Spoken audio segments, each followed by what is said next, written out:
someone answered, but I didn't want to spook the person, so I didn't say anything. So I listened very keenly. I was hoping to hear Connie's voice, so I could ask her where she was. Distinctively hear a male voice in the back. Las imágenes que ves en pantalla captaron el último recorrido conocido de esta muchacha. Una cámara de vigilancia la registró caminando por las calles de su comunidad rumbo a la parada donde cada mañana buscaba transporte para ir a trabajar. Todo parecía parte de una rutina completamente normal, pero la joven nunca llegó a su destino. Y detrás de su desaparición se escondía una traición mucho más inquietante. Un hombre al que consideraba su amigo, que casi le triplicaba la edad y que durante meses se había ganado su confianza ofreciéndose a llevarla al trabajo. Ella incluso había rechazado sus insinuaciones amorosas, pero continuó creyendo que podía confiar en él. 2 días después de aquellas imágenes, la búsqueda terminó de la peor manera, y esa supuesta amistad comenzó a mostrar un rostro aterrador. Quédate para conocer este estremecedor caso ocurrido en Jamaica. El caso de Canis Jackson.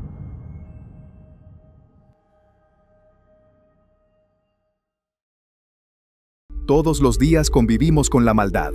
Somos testigos de la parte más oscura del comportamiento humano. El sufrimiento provocado por un individuo a otros es algo latente en nuestra sociedad. En Investigadores Criminales nos adentraremos en ese lado oscuro de la humanidad.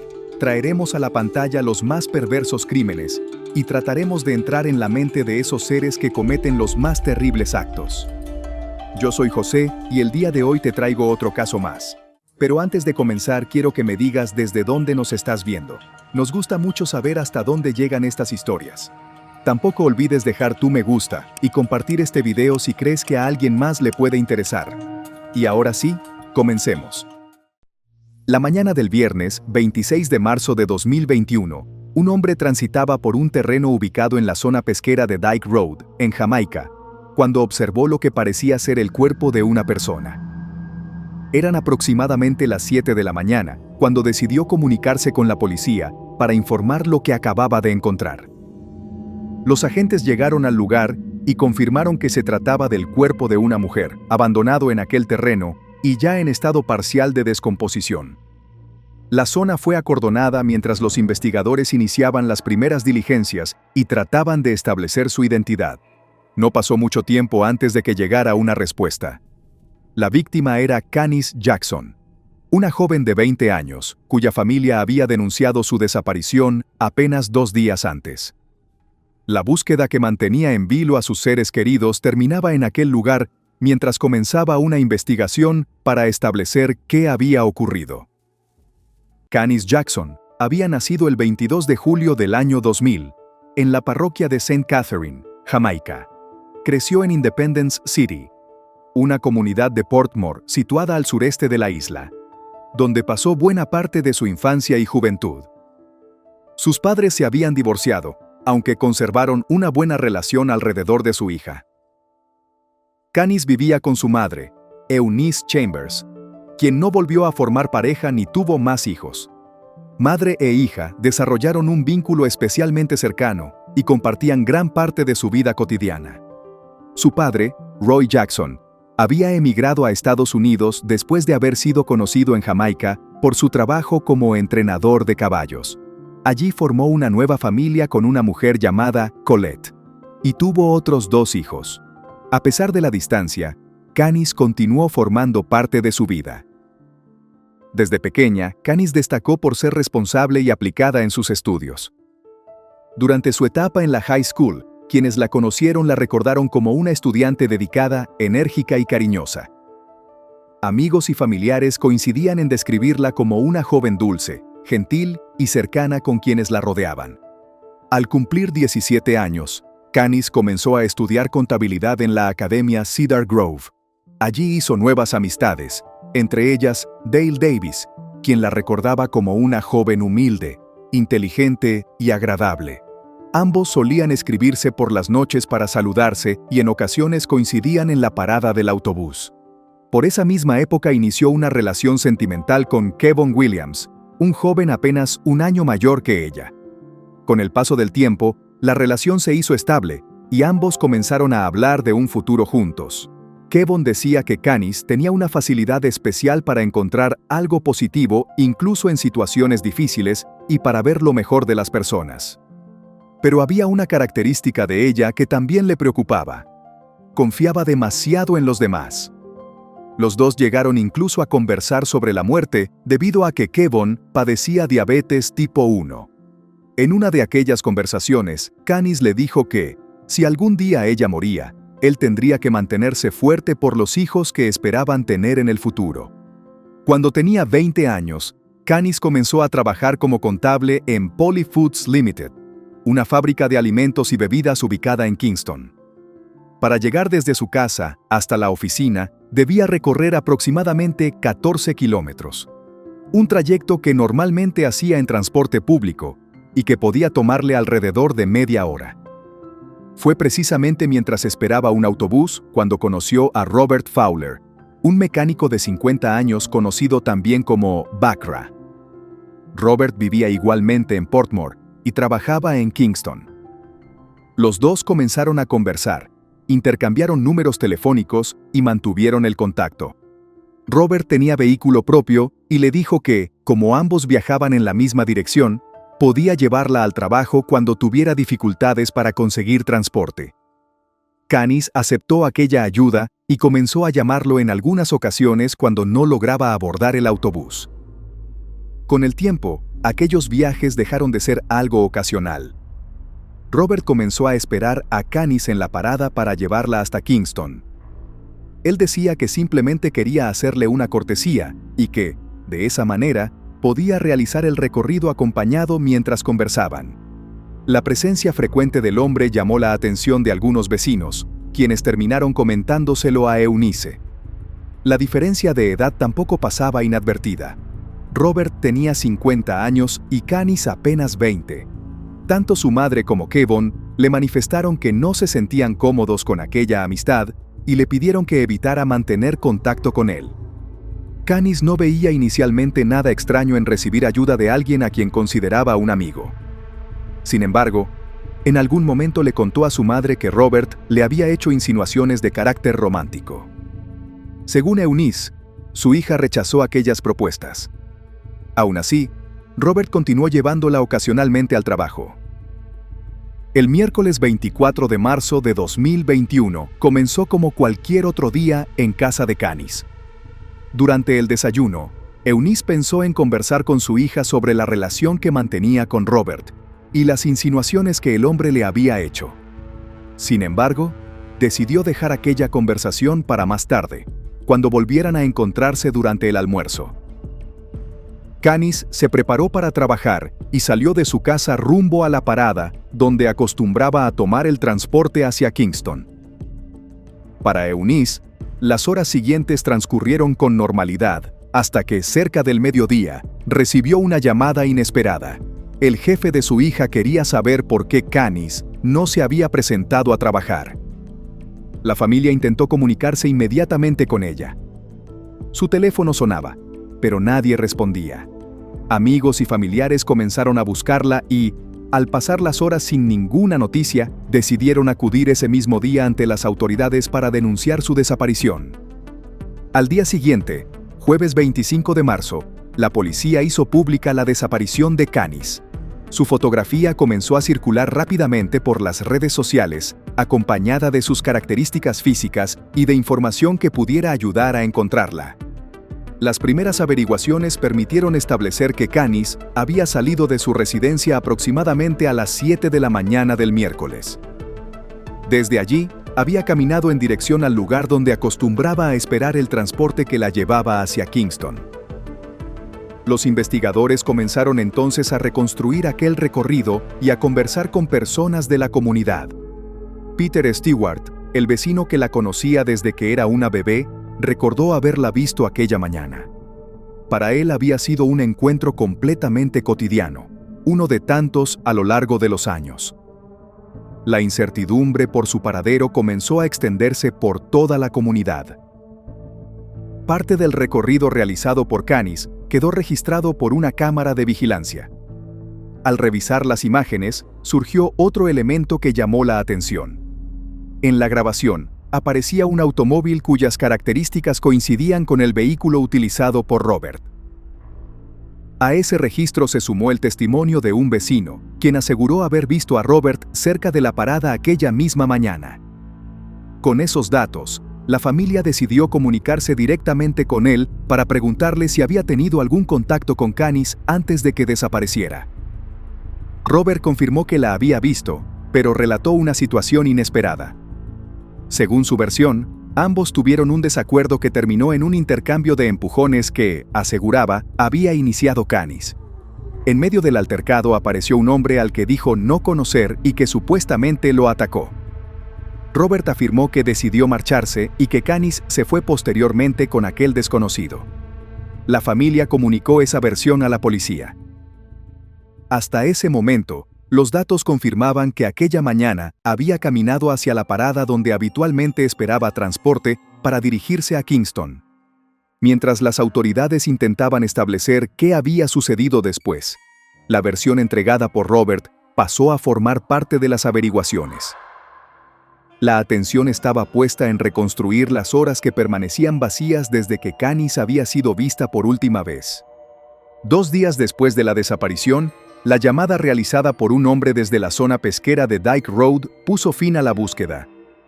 El cuerpo encontrado aquella mañana fue identificado como el de Canis, confirmando la noticia que su familia y toda una comunidad temían recibir. A partir de ese momento, la investigación cambió por completo. Ya no se trataba de establecer dónde estaba Canis, sino de reconstruir sus últimos movimientos, determinar cómo había muerto y descubrir quién había dejado su cuerpo en aquel terreno. Los detectives volvieron sobre la información reunida desde el miércoles 24 de marzo. Entre los testimonios y datos obtenidos durante esas primeras horas estaba la declaración de Robert, uno de los hombres que había reconocido haber tenido contacto con Canis la mañana en que desapareció. Los investigadores llamaron nuevamente a Robert para interrogarlo. Esta vez, su relato fue diferente. Admitió que aquella mañana había recogido a Canis en la parada y que ambos habían viajado juntos en su automóvil. Robert aseguró que durante el trayecto surgió una discusión relacionada con una promesa que le había hecho semanas antes. Según explicó, había ofrecido darle dinero a Canis para que pudiera comprar un teléfono y una computadora como regalos de cumpleaños para Kevon, pero finalmente no había cumplido. Justificó el incumplimiento diciendo que atravesaba dificultades y mucha presión en su trabajo. Durante aquella declaración, Robert terminó reconociendo que la discusión no había acabado con Canis marchándose junto a un desconocido, como había asegurado inicialmente. Admitió haberle quitado la vida. Tras esa confesión, el mecánico quedó arrestado como principal sospechoso por la muerte de Canis Jackson. Con Robert bajo arresto, los investigadores pudieron reconstruir lo sucedido después de que Canis subió a su automóvil. De acuerdo con las pesquisas, el hombre se había ofrecido a llevarla al trabajo, pero durante el recorrido le dijo que necesitaba regresar a su casa para buscar unas herramientas de mecánica que había olvidado. Al llegar a la vivienda, Robert entró mientras Canis permanecía dentro del vehículo. Cuando regresó, abrió una de las puertas traseras y, desde atrás, rodeó el cuello de la joven con un cable. Canis intentó defenderse y luchó por su vida. En medio de esa resistencia consiguió provocarle lesiones en el cuello y los hombros. El ataque continuó hasta que Canis dejó de respirar. Después, Robert trasladó su cuerpo hasta un edificio abandonado próximo a su residencia. Lo dejó allí y se marchó a trabajar. Horas más tarde regresó, recogió el cuerpo y condujo varios kilómetros hasta la zona donde lo abandonó. El examen forense aportó información sobre los últimos momentos de Canis. La autopsia estableció como causa de muerte una compresión en el cuello y también documentó señales de trauma por impacto contundente en su cuerpo. Los investigadores registraron posteriormente la residencia de Robert. Allí encontraron pertenencias de Canis, entre ellas su bolso y sus tarjetas bancarias. También fueron localizados una gamuza con sangre, cinta adhesiva y una cuerda, elementos que pasaron a formar parte de las evidencias recopiladas durante las pesquisas. El automóvil utilizado por Robert también fue examinado. En su interior, los peritos encontraron un cartón que presentaba manchas de sangre. Las evidencias físicas obtenidas en la vivienda y el vehículo se sumaron a las lesiones observadas en Robert y a la declaración que había terminado dando ante los investigadores. La confirmación de la muerte de Canis provocó indignación en Jamaica y dejó devastadas a las personas que habían crecido junto a ella. Kevon dijo que los años compartidos con su novia habían sido maravillosos y pidió que fuera recordada por la dulzura que la caracterizaba. Aliyah, su amiga desde la infancia, quedó profundamente afectada y confesó que después de lo ocurrido sentía miedo incluso de salir sola a la calle. El sábado 27 de marzo, el primer ministro de Jamaica acudió personalmente a la residencia de Eunice para ofrecerle sus condolencias. Frente al mandatario, la madre de Canis se quebró y expresó que se había quedado sola y que sentía que su vida había perdido sentido. Algunos vecinos aprovecharon la visita para reclamar respuestas ante la inseguridad y las desapariciones de mujeres que preocupaban a muchas familias del país. Roy, el padre de Canis, atravesaba además otro problema. Había contraído COVID-19 y temía no poder estar presente para despedirse de su hija. Solicitó ante la justicia que el funeral fuera retrasado mientras se recuperaba. Finalmente pudo asistir a las exequias. Una carroza que permitía observar el ataúd rosado y blanco de Canis recorrió las calles mientras numerosas personas se acercaban a despedirla, antes de que la familia realizara el servicio en la intimidad. Después del arresto de Robert, comenzaron a circular en redes sociales acusaciones que intentaban relacionarlo con otros episodios ocurridos años atrás. Una usuaria de Instagram aseguró que el mecánico había atacado a una prima suya y que la mujer posteriormente había muerto. Según aquella publicación, el caso había sido investigado, pero no produjo cargos contra Robert. Otro usuario hizo un señalamiento similar relacionado con una mujer llamada Natalie. Afirmó que Robert había estado vinculado con su muerte y que después se había marchado de Portmore. Sin embargo, estas versiones surgieron de publicaciones realizadas por particulares y no se tradujeron en acusaciones formales conocidas contra él por esos hechos. La policía evitó confirmar públicamente aquellas denuncias mientras se realizaban verificaciones sobre lo que circulaba en las redes. El abogado de Robert afirmó que tampoco tenía conocimiento de esas acusaciones. Por esa razón, los señalamientos sobre otras posibles víctimas permanecieron sin confirmación oficial. El 8 de marzo de 2023, casi 2 años después de la muerte de Canis, Robert Fowler compareció ante la justicia y se declaró culpable de asesinato. La fiscalía sostuvo que, debido a la gravedad del crimen, no debía recibir una reducción considerable de la pena y solicitó cadena perpetua con un periodo mínimo de entre 20 y 25 años antes de poder optar a libertad condicional. Durante los argumentos de sentencia, el fiscal pidió al juez que considerara varios factores agravantes. Entre ellos, señaló la diferencia de edad. Canis tenía 20 años y Robert, 50 cuando ocurrieron los hechos. También destacó las acciones realizadas para ocultar el cuerpo. La defensa, por su parte, pidió considerar la declaración de culpabilidad, la ausencia de condenas anteriores y el tiempo que Robert ya llevaba detenido. El 5 de mayo, el juez impuso a Robert Fowler cadena perpetua, estableciendo que tendría que cumplir un mínimo de 22 años y 11 meses de prisión antes de ser elegible para solicitar libertad condicional. El magistrado aclaró que alcanzar esa fecha no significaría recuperar automáticamente la libertad. Llegado el momento, Robert tendría que convencer a las autoridades correspondientes de que podía reincorporarse a la sociedad. La audiencia de sentencia duró menos de 40 minutos. Al salir del tribunal, Roy Jackson y su esposa Colette expresaron que ninguna cantidad de años podía compensar la pérdida de Canis. Su padre resumió su dolor diciendo que ellos también habían recibido una especie de cadena perpetua, pero sin una fecha en la que pudieran dejar atrás las consecuencias de lo ocurrido. Roy contó que continuaba teniendo pesadillas y que su vida social se había reducido considerablemente. Hablar de su hija seguía resultándole difícil porque terminaba llorando. Para él, Perderla de aquella manera representaba una experiencia que ningún padre debería tener que enfrentar. Eunice tampoco consiguió recuperar la vida que llevaba antes de marzo de 2021. Dejó Jamaica y se trasladó a Estados Unidos. Decía sufrir problemas para dormir y evitaba visitar la tumba de su hija porque las imágenes relacionadas con su muerte seguían atormentándola. Tampoco quiso asistir al proceso judicial para no ver ni escuchar al hombre que había acabado con la vida de Canis. Aún así, reconoció que quizás algún día quisiera tenerlo frente a frente, para decirle todo aquello que durante años había llevado consigo y hacerle las preguntas que todavía permanecían sin respuesta. La historia de Canis Jackson dejó una herida que ninguna sentencia puede cerrar. Era una joven que confiaba en las personas y aceptó la ayuda de alguien que había logrado convertirse en parte de una rutina aparentemente inofensiva. Después de su muerte, esa confianza fue utilizada para cuestionar sus decisiones, cuando la responsabilidad pertenecía únicamente a quien decidió atacarla.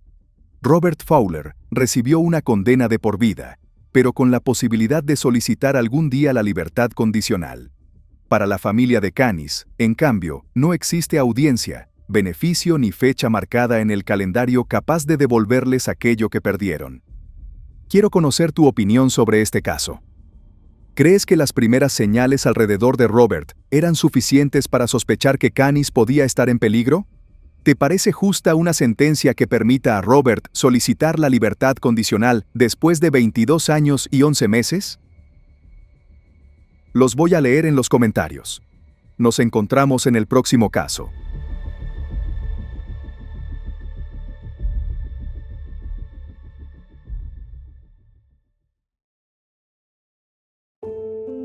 Y bueno, querida audiencia, hasta aquí una investigación más. ¿Qué opinan del caso de hoy? Nos gustaría mucho leer sus comentarios, ya que su opinión sobre los casos es muy importante para nosotros. Recuerden siempre hacerlo con el máximo respeto posible, tanto para la víctima como para los demás espectadores y nosotros que los estaremos leyendo. Antes de irte, deja tu me gusta y suscríbete si aún no lo estás. Tampoco te olvides de compartir este video si crees que a alguien que conoces le puede interesar. Nos vemos hasta otra investigación criminal. Adiós.